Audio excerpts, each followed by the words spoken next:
الحمد لله نحمده ونستعينه ونستغفره ونؤمن به ونتوكل عليه ونعوذ بالله من شرور أنفسنا ومن سيئات أعمالنا من يهده الله فلا مضل له ومن يضلله فلا هادي له ونشهد أن لا إله إلا الله وحده لا شريك له ونشهد أن سيدنا ومولانا محمدا عبده ورسوله أما بعد فأعوذ بالله من الشيطان الرجيم بسم الله الرحمن الرحيم يا أيها النبي قل لأزواجك وبناتك ونساء المؤمنين صدق الله مولانا العظيم وصدق رسوله النبي الكريم اللهم صل على محمد النبي الأمي وعلى آله وصحبه وسلم تسليما محترم سامعین کرام، اللہ جل شانہ کی ذات کا میرے اور آپ کے اوپر بلکہ پوری کائنات کی ہر چیز کے اوپر اس ذات بابرکات کی بے شمار بے حد و بے انتہا رحمتیں اور اس کا فضل و کرم ہے۔ اس کی ان رحمتوں اور فضل و کرم کے شکر کا تقاضا یہ ہے کہ ہم سب کے سب صحیح معنوں کے اندر اللہ کریم کی حقیقی بندگی کرنے والے حقیقی بندے بن جائیں۔ محترم سامعین، آج کے دن کا میرا عنوان رسول اللہ صلی اللہ علیہ وسلم کی اولاد کریمہ اور ان کی عظمت و شان۔ محترم سامعین، اللہ جل شانہ نے اپنے آخری نبی حضرت محمد صلی اللہ علیہ وسلم کو کائنات میں سب سے افضل و اشرف بنایا اور آپ سے تعلق رکھنے والی ہر چیز کو فضیلت عطا فرمائی۔ اللہ جل شانہ نے حسب و نسب میں بھی حضور صلی اللہ علیہ وسلم کو افضلیت عطا فرمائی اور آپ صلی اللہ علیہ وسلم کی اولاد کریمہ کو بھی بلند مرتبہ عطا فرمایا تاکہ اہل ایمان آپ صلی اللہ علیہ وسلم اور آپ صلی اللہ علیہ وسلم کی اولاد و اہل بیت کی عظمت دل میں بٹھائیں اور آپ صلی اللہ علیہ وسلم کی پیروی کریں۔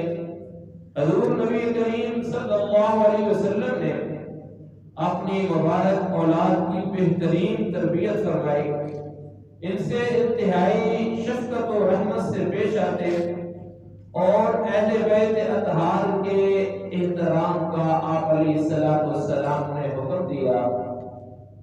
معزز سامعین کرام، اللہ جل شانہ نے نبی کریم صلی اللہ علیہ وسلم کو بہترین قبیلہ، عمدہ خاندان اور نفیس گھرانہ عطا فرمایا۔ حضرت عباس رضی اللہ تعالی عنہ بیان فرماتے ہیں کہ نبی کریم صلی اللہ علیہ وسلم منبر پر کھڑے ہوئے اور لوگوں سے پوچھا، میں کون ہوں؟ لوگوں نے عرض کیا، آپ پر سلامتی ہو، آپ صلی اللہ علیہ وسلم اللہ کے رسول ہیں۔ پھر نبی کریم صلی اللہ علیہ وسلم نے ارشاد فرمایا آپ علیہ السلام نے، انا محمد بن عبداللہ بن عبد المطلب، کہ میں محمد بن عبداللہ بن عبد المطلب ہوں۔ ان اللہ خلق الخلق فجعلنی فی خیرہم، فرمایا کہ اللہ جل شانہ نے مخلوق کو پیدا کیا تو مجھے ان میں سے بہترین لوگوں میں بنایا، یعنی فجعلنی فی خیرہم، ان میں سے اللہ نے مجھے جو بہترین لوگ ہیں ان میں سے بنایا۔ پھر فرمایا علیہ السلام نے ثم جعلہم فرقتین فجعلنی فی خیرہم فرقہ، فرمایا پھر ان کے 2 گروہ کیے اور مجھے ان میں سے بہتر گروہ میں رکھا۔ پھر آپ علیہ السلام نے فرمایا ثم جعلهم قبائل فجعلنی فی خیرہم قبیلا، کہ پھر ان کے کئی قبیلے بنائے اور مجھے ان میں سے بہترین قبیلے سے سرفراز فرمایا، قبیلہ قریش۔ پھر آپ علیہ السلام فرمایا ثم جعلهم بیوتا فجعلنی فی خیرہم بیتا، فرمایا آپ علیہ السلام نے کہ پھر ان سے کئی گھرانے بنائے اور مجھے ان میں سے بہترین گھرانے میں پیدا فرمایا، اور پھر فرمایا وخیرہم نفساً، اور سب سے اچھی شخصیت بنایا۔ یہ نبی پاک صلی اللہ علیہ وسلم نے اپنے اوصاف کو بیان فرمایا۔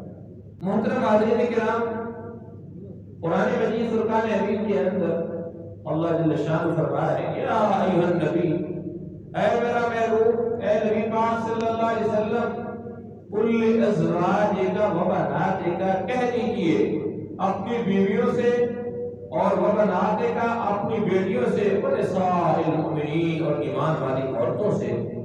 یہاں قرآن کی اس آیت کے اندر اللہ جل شانہ نے اگرچہ حکم دوسرا چلا، لیکن یہ بات بتائی جا رہی ہے کہ نبی کریم صلی اللہ علیہ وسلم کی 1 سے زیادہ بیٹیاں تھیں، 4 بیٹیاں، 3 بیٹے نبی پاک صلی اللہ علیہ وسلم کے اور 4 بیٹیاں تھیں۔ قرآن کے اندر اللہ نے فرما دیا وبناتک، اور ونساء المؤمنین، عورتوں کا تذکرہ اللہ فرمایا کہ تاکہ شبہ ادھر ہے کہ آیا پوری امت کی جو عورتیں وہ نبی پاک صلی اللہ علیہ وسلم کی بیٹیاں ہیں، یا وہ صرف ان بیٹیوں کا تذکرہ ہو رہا ہے کہ جو اللہ نے آپ کو خود عنایت کی، آپ کے گھر کے اندر تشریف لائی ہیں، تو ان بیٹیوں کا تذکرہ فرمایا جا رہا ہے کہ اللہ جل شانہ نے آپ علیہ السلام کو 3 یا 3 سے زیادہ بیٹیاں عنایت فرمائی۔ قرآن کے مطابق کے بعد تاریخ کے اندر یہ چیز ہو جاتی ہے کہ نہیں جی 1 تھی یا 3 تھی یا 4 تھی۔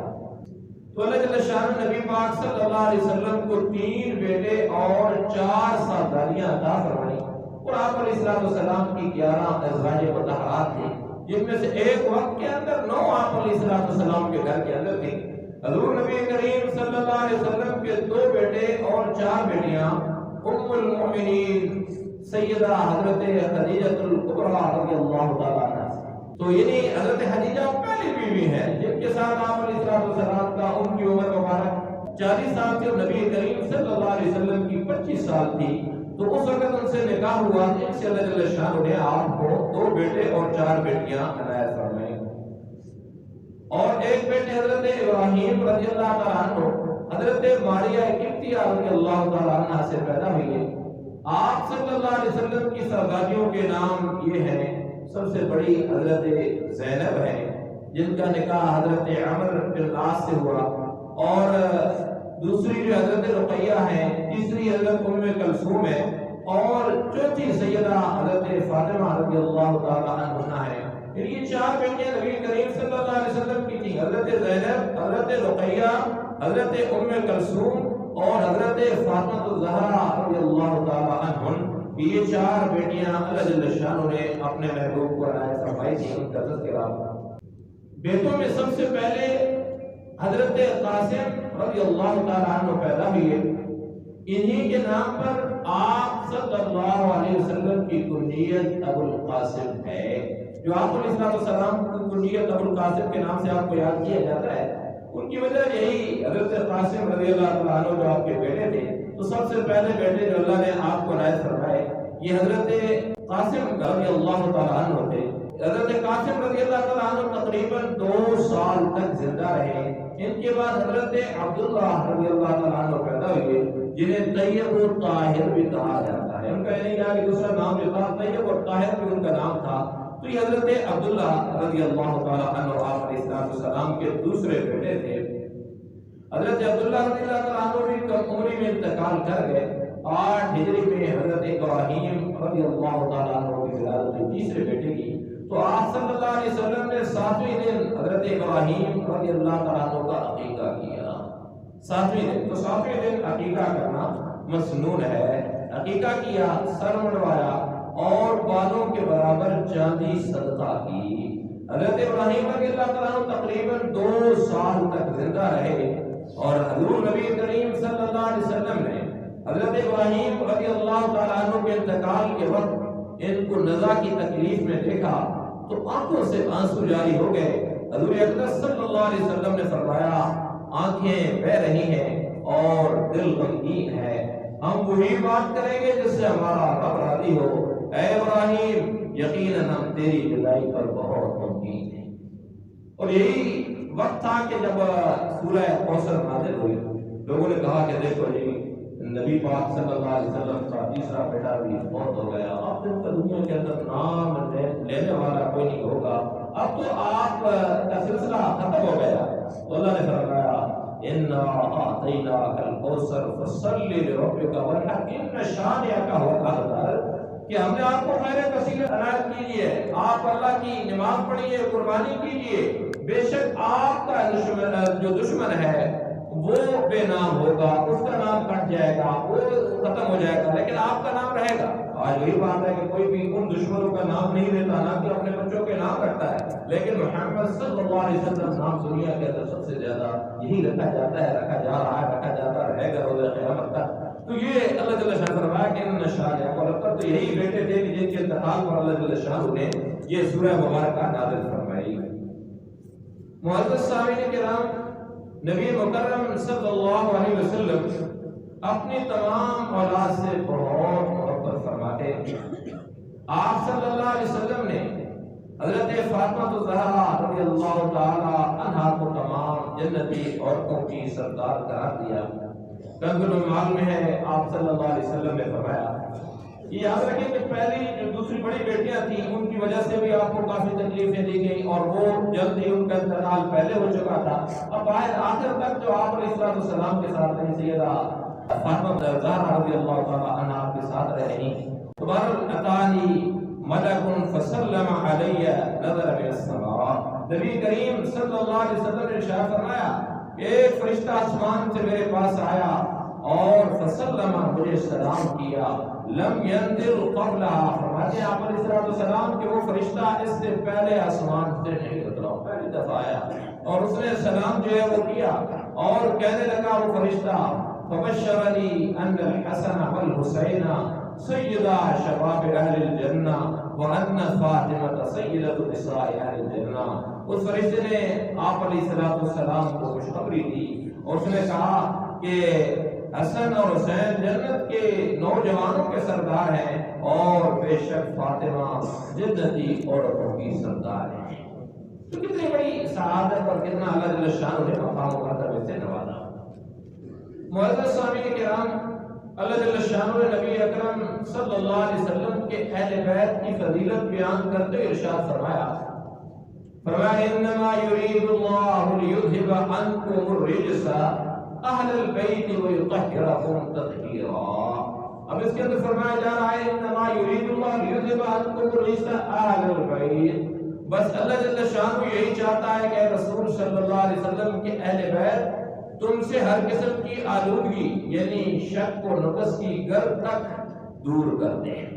اللہ کی ذات چاہتی ہے ہر قسم کی جو بھی ہے چیزوں کو دور کر دو۔ کس سے؟ اہل بیت۔ اب اہل بیت، اہل کہتے ہیں والے، بیت گھر والے، تو گھر والوں کے اندر صرف اولاد نہیں آتی ہے، جو بیویاں ہیں وہ بھی شامل ہوتی ہیں۔ جو 11 بیویاں جن کا تذکرہ کیا کہ نبی کریم صلی اللہ علیہ وسلم کی 11 بیویاں تھیں، وہ بھی اہل بیت کے اندر شامل ہیں۔ یعنی یہ نہیں کہ ہم سمجھے کہ صرف اولاد شامل ہے، بیویوں کو نکال دیں تو بیویاں بھی وہ ہیں کہ جو آپ علیہ السلام کی جو ہے گھر کے اندر رہنے والی تھی، آپ علیہ السلام کی خدمت کرنے والی تھی اور اللہ کے حکم کے ساتھ کئیوں کے ساتھ نکاح ہوا تو انہیں امہات المومنین کہا جاتا ہے کہ امت کی وہ مائیں ہیں، ایمان والوں کی وہ مائیں ہیں۔ تو لہذا یہاں اس آیت کے اندر بھی فرمایا جا رہا ہے، اللہ جل شان فرما رہے ہیں کہ اے رسول صلی اللہ علیہ وسلم کے اہل بیت تم سے ہر قسم کی آلودگی دور کر دی ہے۔ اللہ نے ہر قسم کی آلودگی اللہ نے دور کر دی ہے اور پھر فرمایا کہ تمہیں کامل طہارت سے نواز کر بالکل پاک صاف اللہ کر۔ یہ اللہ ان کی بیان فرما رہے ہیں۔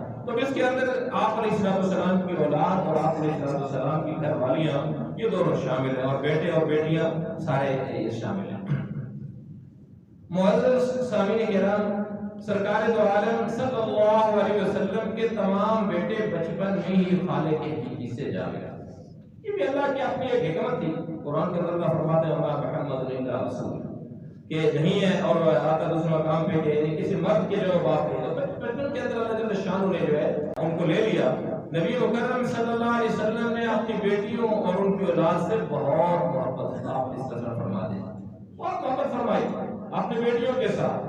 تو جامع ترمذی میں ہے کہ حضرت علی بن ابی طالب رضی اللہ تعالیٰ عنہ فرماتے ہیں کہ ایک مرتبہ نبی کریم صلی اللہ علیہ وسلم نے حضرات حسن حسین رضی اللہ تعالیٰ عنہما کے ہاتھ پکڑے اور ارشاد فرمایا آپ علیہ السلام نے من احبنی, جو مجھ سے محبت کرے گا, وَأَحَبَّ هَذَيْنِ, اور ان دونوں یعنی حضرت حسن اور حسین, تو پھر فرمایا کہ وَأَبَاهُمَا, اور ان کے والد یعنی دونوں کے والد سیدنا علی رضی اللہ تعالیٰ عنہ, وَأُمُّهُمَا, اور ان دونوں کی والدہ یعنی سیدہ فاطمہ الزہرا رضی اللہ تعالیٰ عنہا سے محبت کرے گا.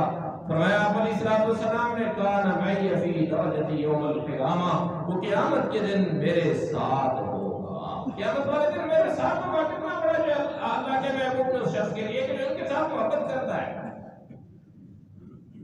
تو مسند احمد میں ہے کہ ایک مرتبہ نبی کریم صلی اللہ علیہ وسلم کے پاس کہیں سے ہدیہ آیا جس میں موتیوں سے بنا ایک ہار بھی تھا. نبی مکرم صلی اللہ علیہ وسلم نے فرمایا یہ ہار میں اپنے اہل خانہ میں سے اسے دوں گا جس سے میں سب سے زیادہ محبت کرتا ہوں. اب وہ آیا جو ہار تو آپ نے سنا جس سے میں سب سے زیادہ محبت کرتا ہوں.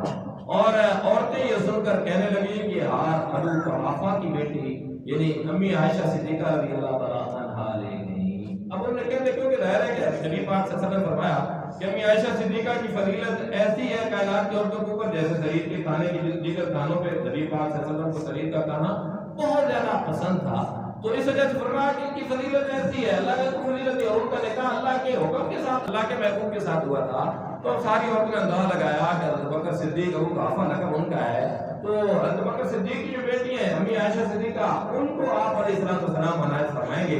لیکن نبی کریم صلی اللہ علیہ وسلم نے حضرت زینب رضی اللہ تعالی عنہا کی سرداری حضرت امامہ رضی اللہ تعالی عنہا کو بلایا اور ان کے گلے میں یہ ہار ڈالا.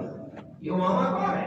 یہ بھی نبی پاک صلی اللہ علیہ وسلم کی نوازی ہے. حضرت زینب جو بڑی بیٹی ہیں ان کی جو بیٹی ہے یہ آپ علیہ السلام کی نوازی ہے. تو ان کے گلے کے اندر آپ علیہ السلام نے وہ ہار ڈالا تو فرمایا کہ میں ان سے زیادہ یعنی کہ سب سے زیادہ جو موجود ہے ان سے محبت کرتا ہوں. محترم سامعین, نبی کریم صلی اللہ علیہ وسلم نے قرآن مجید اور اہل بیت اطہار کی پیروی کی تاکید کرتے ہوئے ارشاد فرمایا آپ علیہ السلام فرمایا انی تارک فیکم, فرمایا کہ میں تم میں وہ چیز چھوڑ کر جا رہا ہوں وَإِن تَمَسَّكْتُمْ بِهِ لَن تَضِلُّوا, فرمایا کہ اگر تم اسے پکڑے رکھو گے تو کبھی گمراہ نہیں ہوگے. لن تضلوا باتي میرے بات, فرمایا کہ احدهما اعظم من الاخر, کہ ان میں سے ایک دوسری سے زیادہ عظمت والی ہے. دونوں ہی عظمت والی, ان میں سے ایک دوسری سے زیادہ عظمت والی ہے. انہوں نے فرمایا کتاب اللہ حبل ممدود من السماء الى الارض, اس کے اندر یہ فرمایا کہ اللہ کی کتاب ہے گویا آسمان سے زمین تک ایک رسی لٹک رہی ہے. اور پھر فرمایا عطرتی اہل بیتی, اور دوسری میرے اہل بیت. ایک اور حدیث میں آپ نے فرمایا کہ میں آپ کے درمیان دو چیزیں چھوڑ کے جا رہا ہوں, کتاب اللہ اور سنت رسول اللہ. سنت رسول اللہ وہی بنتی اور رات جو ہوئی ہے اسی کے متعلق جو آپ علیہ السلام کے نقش قدم پہ چلنے والے ہوئی ہے. اور حضرت نوح علیہ السلام کا بیٹا جب اس میں غرق ہونے لگا تو انہوں نے کہا کہ اللہ ان ابنی من اہلی, فقال رب ان ابنی من اہلی, یہ تو میری اولاد میں سے ہے اور تیرا وعدہ ہے, تو نے کہا تھا کہ تیرے اولاد کو یا تیرے گھر والوں کو میں بچا لوں گا. ان وعدک الحق وانت احکم الحاکمین, تیرا وعدہ بالکل سچا ہے اور تو بچانے والا ہے. اللہ نے فرمایا انہ لیس من آلک انہ عمل غیر صالح. یہ چیز یاد رکھیں کہ کوئی بندہ ذوق کے اندر نہ رہے کہ میرا تو اس گھرانے سے تعلق ہے تو میں بچہ رہوں گا. تو انہوں نے فرمایا قرآن کے اندر اللہ نے اس مثال کو بیان فرما دیا کہ اے نوح یہ تیرا بیٹا نہیں ہے. کیوں نہیں؟ یا اللہ میرے گھر کے اندر پیدا ہوا. فرمایا انہ عمل غیر صالح, اس وجہ سے کہ اس کے اعمال ٹھیک نہیں ہے, تو عمل غیر صالح. تو اے نوح اس کے اعمال ٹھیک ہے, فلا تسأل ما لیس لک بہ علم, جس چیز کے متعلق ہے نوح آپ کو علم نہیں ہے اس کے متعلق مجھ سے سوال نہ کیجیے. ہاں وہ عطرت رسول صلی اللہ علیہ وسلم جو آپ کے نقش قدم پہ چلنے والی ہے آج بھی موجود ہے, اس کا عزت و اکرام کرنا, اس کے خیال کرنا پوری امت کے اوپر لازم ہے. لیکن بات یہ ہے کہ نقش قدم پہ چلنے والی ہو جس کے متعلق فرمایا جا رہا ہے آپ علیہ السلام کے متعلق کہ دو چیزیں، ایک کتاب اللہ اور دوسری عطرت رسول اہل بیت، یہ دونوں حوض کوثر پر پہنچنے تک کبھی جدا نہ ہوں گے۔ فرمایا فَلَن يَتَفَرَّقَا حَتَّى يَرِدَا عَلَى الْحَوْضِ، پھر فرمایا فَانظُرُوا، ان کا خیال کرو۔ فرمایا کَيْفَ تَخْلُفُونِي فِيهِمَا، کہ تم میرے بعد ان کے ساتھ کیسے پیش ہو گئے۔ ان کا خیال کرنا ہے کہ بعد میں ان کے ساتھ جو ظلم و ستم کرنا شروع کر دو، جیسا سیدنا حسین رضی اللہ تعالیٰ کے ساتھ ظلم و ستم ہوا، فرمایا آپ نے اس سے پہلے کہاں فرما دیا کہ ایسا نہیں کرنا۔ اس حدیث کی روشنی میں ہماری ذمہ داری ہے کہ ہم قرآن مجید کے ساتھ اپنے تعلق کو مضبوط کریں، زندگی کے تمام معاملات میں اس سے رہنمائی دیں۔ نیز نبی کریم صلی اللہ علیہ وسلم کی اولاد و اہل بیت اطہار کی محبت دل میں بسائیں۔ آپ کی اولاد اور آپ کے گھر والے، ان گھر والیوں کی جو محبت ہے، امہات المومنین کی محبت ہے، بیٹے بیٹیاں اور گھر والیاں، فرمایا ان کی جو محبت دل میں بسائیں اور ان کی پیروی کریں۔ معزز سامعین کرام، نبی مکرم صلی اللہ علیہ وسلم نے حضرات کرام کو ان کے مقام مرتبہ کی وجہ سے زکوٰۃ و صدقات لینے سے منع فرمایا۔ یعنی جو آپ علیہ السلام کے اس لڑی سے آ رہے ہیں تو فرمایا کہ یہ زکوٰۃ و صدقات ان کو لینے سے منع فرمایا۔ کیوں منع فرمایا؟ نبی کریم صلی اللہ علیہ وسلم کا فرمان ہے ان هذه الصدقات انما هي اوساخ الناس، فرمایا آپ علیہ السلام نے یہ صدقات تو انسانوں کے میل ہیں۔ یہ کیا ہے؟ میل ہے۔ اور وہ کون ہے؟ نبی پاک صلی اللہ علیہ وسلم کی نسبت والے، آپ کی اولاد، آپ کی بیٹی کے ساتھ ان کی نسبت، تو اب ان کو میل تو نہیں دینی چاہیے۔ تو آپ نے فرمایا کہ یہ تو جو ہے لوگوں کے جو ہے ان کے مالوں کی میل ہے۔ فرمایا وَإِنَّهَا لَا تَحِلُّ لِمُحَمَّدٍ وَلَا لِآلِ مُحَمَّدٍ، صدقہ نہ تو محمد صلی اللہ علیہ وسلم کے لیے حلال ہے اور نہ ہی آل محمد کے لیے حلال ہے۔ نہیں، آپ علیہ السلام کے لیے، نہ ہی جن کی نسبت آپ علیہ السلام کے ساتھ ہے، آپ کے وارث ہے، سید خاندان سے جن کا تعلق ہے، فرمایا جا رہا ہے کہ ان کے لیے بھی حلال نہیں ہے۔ ہمیں چاہیے کہ موجودہ حالات میں سادات کرام کے احوال سے آگاہ رہیں۔ یعنی سیدوں کو ظاہر ہے جو بھی گزارا کر رہے ہیں، کئی غریب بھی ہیں، اب ایسا نہیں ہے کہ وہ بیچارے اپنی قسم کرسی کے عالم کے اندر زندگی گزارتے رہیں۔ تو ہمارے اوپر فرض بنتا ہے کہ اگر آپ علیہ السلام کے حال میں سے کوئی ایسا بندہ ہے، وہ مستحق ہے، اب اس کو زکوٰۃ نہ دیں، اس کے ساتھ ویسے جو تعاون کریں، ان کی خدمت میں عطایا اور تحائف پیش کریں۔ معزز سامعین کرام، میری گفتگو کا خلاصہ یہ ہے، اللہ جل شان نبی کریم صلی اللہ علیہ وسلم کی مبارک اولاد کو بے پناہ فضیلتیں اللہ نے عطا فرمائی ہیں۔ ہمیں چاہیے کہ جس طرح نبی کریم صلی اللہ علیہ وسلم نے اپنی اولاد کے ساتھ محبت و شفقت کا برتاؤ کیا، ہم بھی نبی کریم صلی اللہ علیہ وسلم کی اولاد اور ان کے اہل بیت اطہار کے ساتھ محبت و شفقت ان کے متعلق دل میں بسائیں، اور جس طرح نبی کریم صلی اللہ علیہ وسلم نے اپنی اولاد اطہار کی اچھی تربیت کا اہتمام فرمایا، ہم بھی اپنی اولاد کی اچھی تربیت کے لیے کوشاں رہیں۔ اسی طریقے سے ہم بھی تربیت کریں، آپ علیہ السلام کے بچے قدم کے اوپر چلتے ہوئے، اور ہمیں سادات کرام کی عزت و تکریم کرنی چاہیے اور ان کی خبر گیری کرتے ہوئے ان کی خدمت میں تحائف پیش کرنے چاہیے۔ اللہ جل شانہ ہمیں نبی کریم صلی اللہ علیہ وسلم کی اولاد کی محبت نصیب فرمائے۔ وآخر دعوانا الحمد للہ رب العالمین۔